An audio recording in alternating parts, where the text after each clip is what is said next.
ओम उमा महेश्वराय नमः। आप सभी का हमारे YouTube चैनल पर हार्दिक स्वागत है। आज सोमवार के दिन सुने मनसा वाचा व्रत कथा। एक समय कैलाश पर्वत पर श्री महादेव जी तथा पार्वती जी विराजमान थे। वहाँ शीतल मंद सुगंध वायु चल रही थी। चारों ओर वृक्ष तथा लताएं नाना प्रकार के पुष्पों और फलों से शोभा दे रही थी। ऐसे सुहावने समय में पार्वती जी ने अपने पति देव से प्रार्थना की कि हे नाथ, आज चलें चौपड़ पासा खेलें। तब महादेव जी ने उत्तर दिया कि चौपड़ पासा के खेल में छल कपट बहुत होता है, सो कोई मध्यस्थ हो तो खेला जाए। इतना वचन सुनते ही पार्वती जी ने अपनी माया से एक बालक बनाकर बिठा दिया और महादेव जी महाराज ने अपने मंत्र बल से उसे संजीवन कर दिया और आदेश दिया कि तुम हम दोनों की हार जीत को बताते रहना। ऐसा कहकर श्री महादेव जी महाराज ने पासा चलाया और पूछा कि बताओ कौन जीता और कौन हारा है। तब उस पुत्र ने उत्तर दिया कि महादेव जी जीते और पार्वती जी हारे हैं। फिर दूसरी बार पासा चलाकर महादेव जी ने पूछा तो उस बालक ने यही जवाब दिया कि महादेव जी जीते और पार्वती जी हारे हैं। इसी प्रकार तीसरी बार भी पासा चलाकर पूछा तो अब की बार महादेव जी हार गए थे, परंतु बालक ने विचार किया कि यदि मैं महादेव जी को हारा हुआ बताऊंगा तो ये मुझे श्राप दे देंगे। ऐसा सोचकर उसने फिर यही कह दिया कि महादेव जी जीते हैं। तब झूठ बोलते हुए उस बालक को माता पार्वती जी ने श्राप दे दिया कि तेरे शरीर में कोढ़ हो जाए और तू निर्जन वन में भटकता फिरे। उसी समय उसको कोढ़ हो गया और वह भटकता भटकता सुनसान वन में जा पहुंचा। वहां जाकर उसने देखा कि ब्रह्माणी, इंद्राणी आदि देवताओं की स्त्रियां व्रत के निमित्त शिव जी की पूजा कर रही हैं। उनको पूजा करते देखकर पार्वती जी की माया से बनाए बालक, जिसका कि नाम अंगद रखा था, उसने पूछा कि आप यहाँ क्या कर रही हो। तब उन देवांगनाओं ने जवाब दिया कि हम तो मनसा वाचा नाम से प्रसिद्ध महादेव जी की पूजा कर रही हैं, यानी मन और वाणी को वश में करके, अर्थात सब जगह से मन हटाकर और शिव पार्वती में ही मन लगाकर पूजा कर रही हैं। इसीलिए इस व्रत का नाम भी मनसा वाचा व्रत है। तब अंगद ने पूछा कि इस व्रत के करने से क्या फल होता है। तदनंतर उन देवताओं की स्त्रियों ने कहा कि इससे सारी मनोकामना सिद्ध हो जाती है। तब उस बालक ने कहा कि मैं भी इस व्रत को करना चाहता हूँ। तब उन देवांगनाओं ने चावल सुपारी देकर व्रत का विधान बताया कि इस व्रत को सावन सुदी में पहले सोमवार से करना चाहिए। उस दिन कुंवारी कन्या से 2.5 पूड़ी सूत कतवाकर उसका डोरा बनावे। उस डोरे की और श्री महादेव जी का पूजन कार्तिक सुदी चौथ तक प्रति सोमवार करते रहना चाहिए और व्रत रखना चाहिए। कार्तिक सुदी चौथ के दिन उद्यापन करना चाहिए। 1.25 सेर घृत, 1.25 सेर गुड़, 4.25 सेर आटा लेकर चूरमा बनाकर उसके 4 लड्डू करने चाहिए। एक भाग शिव जी को चढ़ावे, एक भाग किसी ब्राह्मण या नाथ को देवे, एक भाग गाय को देवे और बाकी का एक मोदक का खुद भोजन करे। चारों भाग समान होने चाहिए, चाहे राजा हो चाहे गरीब, सबको इतना ही सामान लेना चाहिए। धनवान हो तो भी अधिक ना लेवे और गरीब हो तो भी कम ना लेवे। व्रती मनुष्य या स्त्री एक भाग मोदक को पूरा न खा सके तो पहले से ही उसमें से निकालकर किसी को दे देवे। वह जो डोरा बनाया था उसे स्वयं धारण कर लें, जिस प्रकार की अनंत भगवान का डोरा पहना जाता है। और उद्यापन होने के बाद जल में पधरा देवें। इस प्रकार उस बालक को भी हर साल व्रत करते करते 4 वर्ष हो गए। तब व्रत के प्रभाव से पार्वती जी के हृदय में दया उत्पन्न हुई और महादेव जी से पूछा कि महाराज, जिसको मैंने श्राप दे दिया था उसका पता नहीं है, उसको किसी ने मार तो नहीं दिया है। तब तीनों लोगों की सब बातें प्रत्यक्षवत जानने वाले महादेव जी ने कहा कि वह तो जीवित है। तब पार्वती जी ने कहा कि महाराज, ऐसा कोई व्रत हो तो बताओ जिससे कि वह मेरा मानसिक पुत्र फिर से मिल जावे। तब महादेव जी महाराज ने कहा कि सावन सुदी के पहले सोमवार के दिन कुंवारी कन्या से 2.5 पूड़ी सूत कतवाकर उसका डोरा बनाना और उसे केसर आदि में रंग कर 4 गांठें देकर सुपारी पर लपेटकर ताम्र पात्र में रखकर उसे शिव रूप मानकर उसकी तथा शिव जी की पूजा करनी चाहिए। इस प्रकार सोमवार के सोमवार शिव जी की पूजा करना, 1.25 सेर खीर, 1.25 सेर गुड़ और 4.25 सेर आटा लेकर चूरमा बनाना, उसके 4 भाग करना। 1 भाग शिव जी को अर्पण करें, दूसरा भाग ब्राह्मण को देवें, तीसरा गाय को देवें और चौथा खुद भोजन करें। इसमें न तो अधिक होना चाहिए और न कम होना चाहिए। इस प्रकार पार्वती जी ने भी ये व्रत किया। तब व्रत के प्रभाव से वह बालक कोढ़ रहित हो गया और अपनी माता के पास बिना बुलाए ही चला गया। उसे आया देखकर पार्वती माता प्रसन्न होकर हंसने लगी। तो पुत्र ने पूछा कि हे मातेश्वरी, आप मुझे देखकर क्यों हंसी? तब माता ने कहा, हे पुत्र, मैं व्रत के प्रभाव को देखकर हंसी हूँ। ये तुम्हारे पिताजी का बताया हुआ मनसा वाचा का व्रत है। ये व्रत मैंने किया तभी तो तुम आ गए हो। इस बात को सुनकर पुत्र ने कहा कि हे अम्बे, मैंने भी ये व्रत किया था, इससे कोढ़ भी मिट गया है। पार्वती माता ने कहा कि हे पुत्र, अब तेरी क्या इच्छा है सो कह। तब उस पुत्र ने कहा कि हे मातेश्वरी, मुझे उज्जैन नगरी का राज्य करने की और वहाँ की राजकुमारी से ब्याह करने की इच्छा है। तब पार्वती जी ने कहा कि जा, तुझे उज्जैन का राज मिल जाएगा, तू फिर इस मनसा वाचा के व्रत को कर ले। इस प्रकार उसने 4 वर्ष ये उत्तम व्रत किया। तब उसे उज्जैनी का राज्य मिल गया।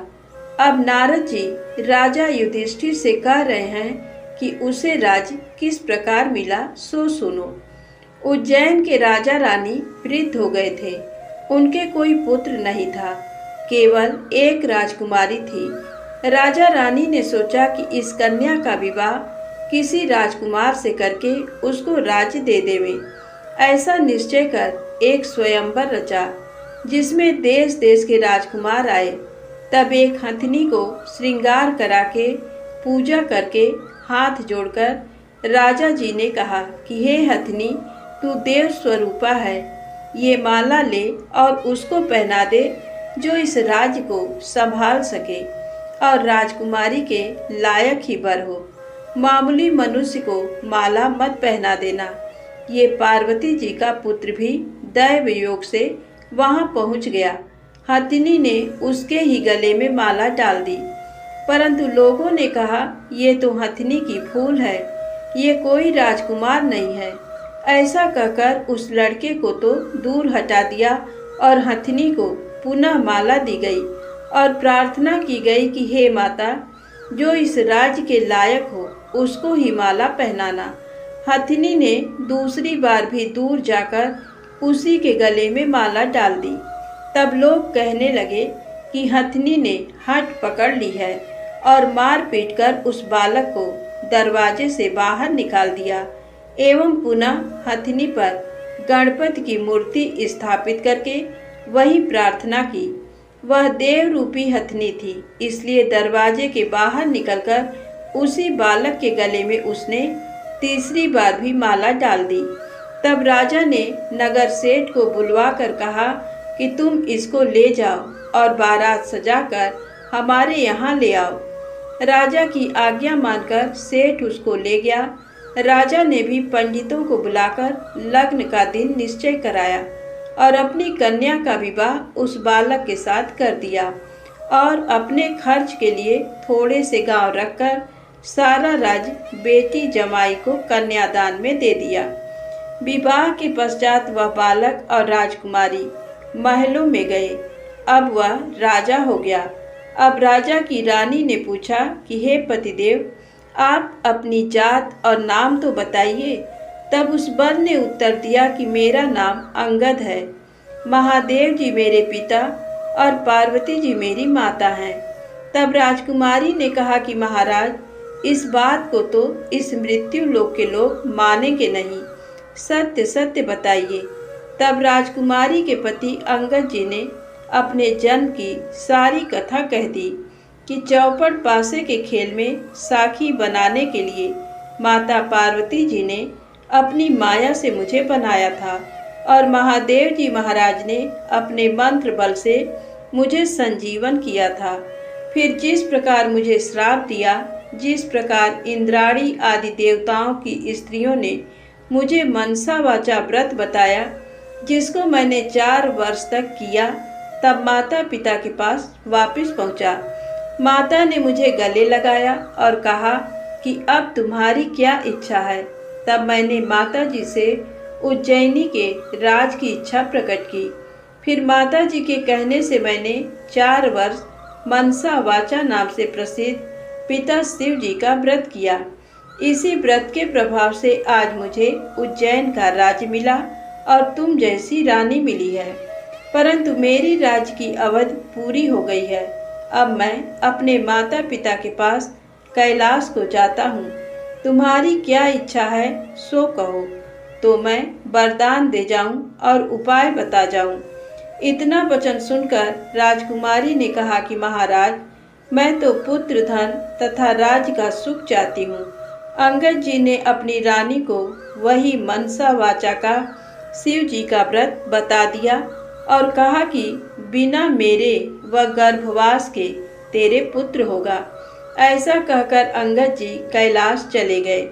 पति की आज्ञानुसार राजकुमारी ने 4 वर्षों तक ये उत्तम व्रत किया। इससे महादेव जी प्रसन्न हो गए। एक दिन इस रानी ने दासी से कहा कि जा जल की झारी ले आ, मैं दातून करूंगी। दासी ऊपर गई तो क्या देखती है कि सोने की पालकी में एक छोटा सा सुंदर बालक सो रहा है और मुंह में अंगूठा चूस रहा है। दासी ने जाकर रानी जी से ये बात कही। रानी जी ने जाकर बालक को उठा लिया और भगवान शंकर जी से प्रार्थना की कि हे प्रभु, यदि आपने ये बालक दिया है तो मेरे स्तनों में से दूध की धारा भी निकलनी चाहिए। इतना कहते ही उसके स्तनों में दूध आ गया। इस प्रकार वह बालक बड़ा होने लगा। एक दिन उस बालक ने अपनी माँ से पूछा कि हे माँ, मेरे पिता कौन है और उनका क्या नाम है। तब उस रानी ने कहा कि तेरे पिता तो अंगद जी हैं और महादेव पार्वती जी तेरे दादा दादी हैं। तब बालक ने, जिसका कि नाम फूल कंवर है, अपनी माता से कहा कि इस बात को तो मृत्यु लोक में कोई नहीं मानेंगे। तब माता ने पुत्र को वह सारी कथा कह सुनाई कि तुम्हारे पिता अंगद जी की उत्पत्ति पार्वती जी की इच्छा व माया से हुई और महादेव जी ने उनको संजीवन किया था। शिव पार्वती के चौपड़ पासा के खेल में झूठ बोलने से माता ने उनको श्राप दे दिया, जिससे वे कोढ़ी हो गए और उनको वन में भटकना पड़ा। तब मनसा वाचा के व्रत करने से वे भले चंगे हो गए और माता पार्वती से उनका पुनर्मिलन हो गया। अपनी माता पार्वती के कहने से तुम्हारे पिताजी ने फिर मनसा वाचा शिव जी का व्रत किया। तब उनको उज्जैन का राज्य मिल गया व उनका मुझसे विवाह हो गया। उनकी अवधि कुछ ही दिन की थी, इसलिए वे तो अपने माता पिता के पास कैलाश चले गए और उनके बताए हुए व्रत को 4 वर्ष करने से बिना गर्भवास के ही तुम मेरे यहाँ पुत्र रूप से प्रकट हुए हो। अब तुम्हारी क्या अभिलाषा है सो मुझे बताओ। माता के वचन को सुनकर पुत्र ने कहा कि हे माता, मेरी इच्छा चेदि राजा की कन्या से विवाह करने की है, क्योंकि मैंने उसकी प्रशंसा सुनी है। तब माता ने कहा कि हे पुत्र, तू भी मनसा वाचा का व्रत कर। इस व्रत के करने वाले के लिए कुछ भी दुर्लभ नहीं है। पुत्र ने भी 4 वर्ष तक व्रत किया। तब भगवान शंकर जी ने चेदि राजा को स्वप्न में आदेश दिया कि मेरे कहने से तू अपनी राजकुमारी का विवाह उज्जैन के राजकुमार से कर दे। चेदि राज ने भगवान शिव जी के वचन माने और अपनी कन्या का विवाह उज्जैन के राजकुमार से कर दिया। अब वह राजा हो गया। एक दिन वह शिकार खेलने वन में गया। वहां उसके कोई शिकार हाथ नहीं आया। भूख प्यास से व्याकुल होकर वह एक बाग में जाकर आराम करने लगा। दैव योग से वहां कोई ब्राह्मण आ गया। उसने राजा को श्रीधरी पंचांग सुनाया कि आज कार्तिक सुदी चौथ है, सो आज मनसा वाचा के व्रत का उजीरना है। राजा ने कहा कि महाराज, मुझसे तो भूल हो गई, आप हमें अब पूजन करा दें। ब्राह्मण ने पूजा के लिए शहर में रानी जी को खबर भेजी कि राजा साहब शिकार के लिए यहाँ वन में ठहरे हुए हैं। आज कार्तिक सुदी चौथ का उजीरना है, इसलिए 4.25 सेर आटा, 1.25 सेर घी, 1.25 सेर गुड़ का चूरमा बनवाकर मंगवाया है। इस पर रानी ने सोचा कि फौज के कई आदमी साथ हैं, इतने से चूरमे से क्या होगा, तो उसने गाड़ी भरकर भेज दिया।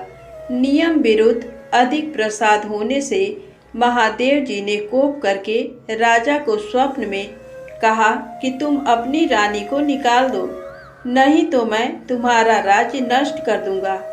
राजा ने प्रमाण के अनुसार दोबारा चूरमा बनवाकर व्रत पूरा किया। महादेव जी के कथन के अनुसार राजा ने रानी को महल से निकलवा दिया। रानी किले से रवाना हुई। थोड़ी दूर जाने पर दीवान मिले। दीवान ने पूछा कि रानी साहिबा, आप कहाँ पधार रही हैं? रानी ने सब बातें बताई। तब दीवान ने कहा कि मैं राजा साहब को समझाकर राजी कर लूँगा, तब तक आप मेरी हवेली में पधारें। रानी ज्यों ही दीवान की हवेली में गई, त्यों ही दीवान अंधा हो गया। तब दीवान ने हाथ जोड़कर कहा कि आप यहाँ से पधारो। रानी वहाँ से रवाना होकर आगे बढ़ी तो उन्हें नगर सेठ मिल गया। उसने भी यही कहा कि राजा साहब को 1-2 दिन में मना लेंगे, तब तक आप हमारे घर पर ही विराजें। रानी नगर सेठ के घर गई तो सेठ की हुंडियाँ चलने से बंद हो गई और कई उपद्रव होने लगे। तब सेठ ने भी हाथ जोड़कर कहा कि रानी जी, आप यहाँ से पधारो। रानी वहाँ से आगे गई तो राजा जी का कुम्हार मिला। उसको रानी पर दया आ गई। वह रानी को अपने घर ले गया। कुम्हार के घर पर रानी के जाते ही उसका न्याव फूट गया, जिससे सारे बर्तन फूट गए और कुम्हार भी अंधा हो गया। तब कुम्हार ने भी रानी को अपने घर से निकल जाने की प्रार्थना की। आगे जाने पर एक माली मिला। उसने पूछा, आप कहाँ पधार रही हो? तो रानी ने कहा कि राजा साहब ने मुझे देश निकाला दिया है। तो माली को दया आई और वह रानी को अपने बाग में ले गया। माली ने कहा कि जब तक राजा जी का क्रोध मिटे तब तक आप यहाँ बाग में ही रहें। पर रानी के बाग में जाते ही बाग के पेड़ पौधे सब सूखकर जलने लगे। क्यारियों का पानी भी सूख गया और माली को भी कम दिखने लगा। तब माली ने भी रानी को वहाँ से चले जाने के लिए कह दिया। रानी वहाँ से निकलकर विचार करने लगी कि मुझसे ऐसा क्या पाप हो गया कि मैं जहाँ जहाँ भी जाती हूँ वहाँ वहाँ अनर्थ सा होने लगता है। ऐसा सोचते सोचते रानी ने देखा कि आगे 2 रास्ते हैं। पूछने पर मालूम हुआ कि एक तो 6 महीने का रास्ता है और दूसरा 3 ही दिन का। रानी 3 ही दिन के रास्ते में चली। आगे जाते जाते क्षिप्रा नदी मिली। रानी ने दुख के मारे उसमें कूदकर आत्महत्या करनी चाहिए। पर ज्यों ही वह नदी में कूदी तो नदी ही सूख गई। आगे चलने पर एक पर्वत आया। उसने सोचा कि इस पर चढ़कर गिर पड़ूं। वह चढ़कर गिरने लगी तो पर्वत जमीन के बराबर हो गया। आगे जाने पर एक सिंह दिखाई दिया। रानी ने सोचा कि इस सिंह को छेड़ूं तो शायद ये मुझे खा जाए तो अच्छा ही है। उसने सिंह पर हाथ फेरा तो सिंह पत्थर का हो गया। आगे आने पर बड़ा भारी अजगर सांप दिखाई दिया। रानी ने मरने के लिए उस बड़े सांप को छेड़ा तो सांप रस्सी बन गया। रानी हार खाकर और आगे चली तो क्या देखती है कि वहाँ एक बड़ा भारी पीपल का वृक्ष है। उसी के पास एक सुंदर कुआं है और एक मंदिर बना हुआ है। वह मंदिर में जाकर मुंह ढककर बैठ गई और ओम नमः शिवाय इस पंचाक्षरी मंत्र को जपने लगी। उस दिन कार्तिक सुदी चौथ का दिन था। मंदिर का पुजारी नाथ सामान लेने गांव में गया था। वहां उसको कुत्ते ने काट खाया।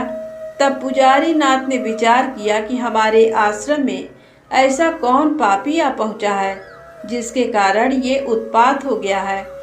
मंदिर जाकर नाथ ने एक स्त्री को बैठी देखा तो कहने लगा, आज यहाँ कोई डाकन या भूतनी आ गई है।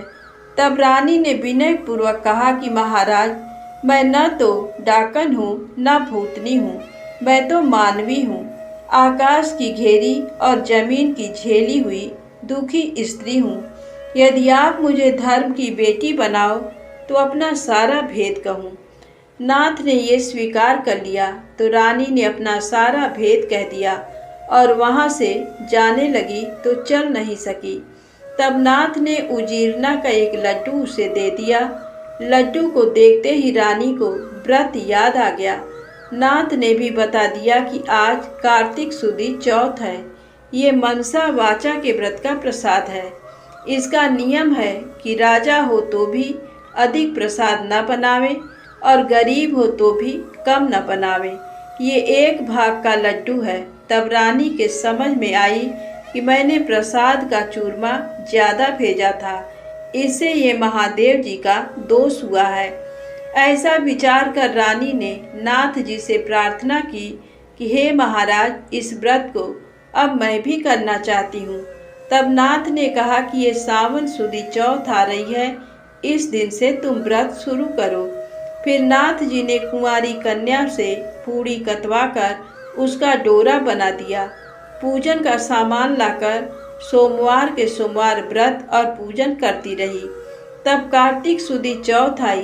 तब नाथ जी गांव जाकर सामान ले आए। 1.25 सेर घी, 1.25 सेर गुड़, 4.25 सेर आटा का चूरमा बनाया। चूरमा के 4 भाग किए और शिव पार्वती की मनसा वाचा पूजा की। इस तरह व्रत करते करते 4 वर्ष हुए तो महादेव जी महाराज ने राजा को स्वप्न में दर्शन देकर कहा कि राजन, अब तू रानी को बुलवा ले, नहीं तो मैं तेरे राज्य का नाश कर दूंगा। तब राजा ने कहा कि महाराज, अब रानी का पता लगना कठिन है। आपकी आज्ञा से ही तो उसे देश निकाला दिया था। तब महादेव जी ने कहा कि हे राजन, तू 4 विश्वासी नौकरों को पूरब के दरवाजे पर भेज दे। वहाँ बिना नाथे हुए बैलों की गाड़ी आएगी। वह गाड़ी वहीं जाकर ठहरेगी जहाँ पर तुम्हारी रानी है। प्रातःकाल राजा ने 4 आदमी भेजे। आगे बिना नाथे हुए बैलों की गाड़ी आई। उसमें वे चारों बैठ गए और उसी मंदिर तक चले गए जहाँ पर रानी थी। वहाँ रानी को पहचान कर सेवकों ने कहा कि हे रानी जी, अब पधारिए, राजा साहब ने आपको बुलाया है और इसी कार्य के लिए हमको भेजा है। तब रानी ने नाथ जी को कहा कि मैं आपकी धर्म की बेटी हूँ, सो आप मुझे सीख देकर भेजो। तब नाथ जी ने मिट्टी के हाथी घोड़ा व पालकी बनाकर मंत्र के छींटे दिए, जिससे वे सच्चे हाथी घोड़ा पालकी बन गए। रानी ने नाथ जी से फिर कहा कि हे पिताजी, आते समय रास्ते में मेरे रहने से कई जीवों का नुकसान हो गया था, तो उनका भी उद्धार हो जाना चाहिए। नहीं तो ये पाप भी मुझको ही लगेगा। तब नाथ जी ने शिव जी के निर्मल स्नान कराए जल की एक झारी भर दी और कहा कि हे बेटी, तू इस जल का छींटा ओम नमः शिवाय कहकर डालती जाना, सो तेरे सारे पाप निवृत्त हो जाएंगे। अब तो रानी शिव पार्वती जी को और नाथ जी को साष्टांग नमस्कार कर लेने को आए चारों सेवकों के साथ रवाना हो गई। जाते जाते वही सर्प आया। तब शिव जी से प्रार्थना करने लगी कि प्रभु, मेरे पाप से ये सर्प रस्सी बन गया था, अब ये फिर से सर्प हो जाए। ऐसी प्रार्थना कर झाड़ी के जल से उसके छींटे दिए, जिससे वह पहले के समान सर्प बन गया। आगे वही सिंह जो पत्थर का होकर पड़ा था मिला, उसके भी रानी ने झाड़ी के जल के छींटे दिए तो वह भी जीवित होकर जंगल में भाग गया। आगे चलने पर वह पर्वत आया जो जमीन के बराबर हो गया था। प्रार्थना करके जल के छींटे देने से वह भी पहले जैसा पर्वत हो गया।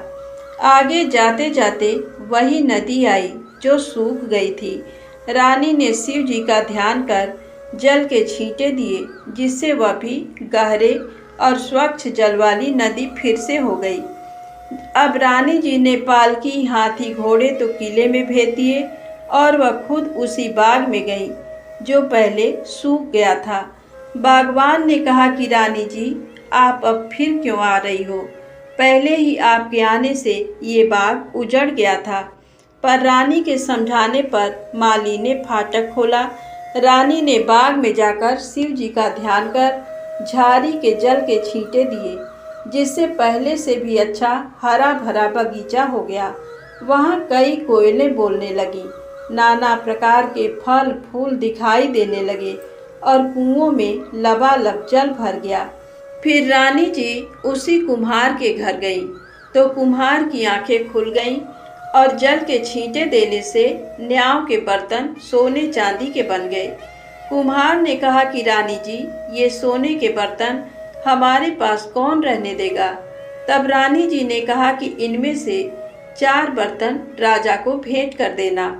इसी तरह रानी नगर सेठ के घर गई तो उसको व्यापार में लाभ होने लगा।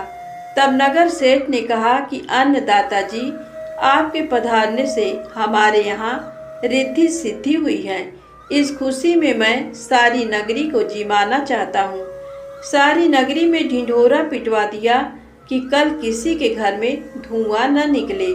जो किसी ने चूल्हा जलाया तो दंड के भागीदार होंगे। आगे रानी जी पधारी तो दीवान जी के यहाँ पहुँची। जाते ही दीवान की आंखें खुल गईं, सब आनंद हो गया। अब रानी साहिबा किला में पधारी। राजा जी ने उनका अच्छा स्वागत किया। नगर सेठ ने सारे नगर को जिमाया और किले में जाकर रानी जी से अर्ज की कि अन्नदाता जी, अब आप भी आरोगिए। रानी ने कहा कि मेरे तो आज कार्तिक सुदी चौथ का उजीरना है, सो किसी भूखे आदमी को जिमाकर तभी जीमूंगी। सारे नगर के लोग तो नगर सेठ के यहाँ जिम आए। नगर में कोई भी भूखा व्यक्ति नहीं मिला। ढूंढते ढूंढते धोबी घाट पर एक अंधी बहरी कोढ़नी धोबन पड़ी मिली। रानी जी की आज्ञा से उसे बुलाया। रानी जी ने उसे स्नान कराया। स्नान कराते ही उसका सारा कोढ़ मिट गया। कथा सुनाते ही उसके लिए स्वर्ग से विमान आ गया और बूढ़ी धोबन कथा सुनने व प्रसाद लेने मात्र से सदैव बैकुंठ चली गई। राजा रानी भी हर साल मनसा वाचा का व्रत करते रहे। वे संसार के सब प्रकार के सुखों को भोगते रहे और पुत्र को राजगद्दी देकर अंतकाल में शिवलोक में गए। इस प्रकार मनसा वाचा भगवान शिव जी पार्वती जी के व्रत करने की बड़ी भारी महिमा है। सावन सदी के सोम से कार्तिक सुदी चौथ तक का ये व्रत सब मनोवांछित फल को देने वाला है। इस मनसा वाचा के व्रत को करने वाले मनुष्य की सभी कामनाएं शिव जी महाराज पूर्ण कर देते हैं। पुत्र नहीं हो या होकर जीवित नहीं रहता इस व्रत के करने से स्त्री पुत्र का सुख अवश्य प्राप्त करती है। इसी प्रकार पुरुष को स्त्री का और स्त्री को पति का सुख सौभाग्य प्राप्त होता है। जिसके कमाई धंधा न हो तो इस व्रत के करने से शिव शंकर भगवान उसे जीविका प्रदान करते हैं। धन्यवाद। प्रेम से बोलें शंकर भगवान की जय हो। दोस्तों, यदि आपको कथा अच्छी लगी हो तो कृपया वीडियो को लाइक करें, चैनल को सब्सक्राइब करें, ज़्यादा से ज़्यादा शेयर करें। जय माता दी, जय भोलेनाथ।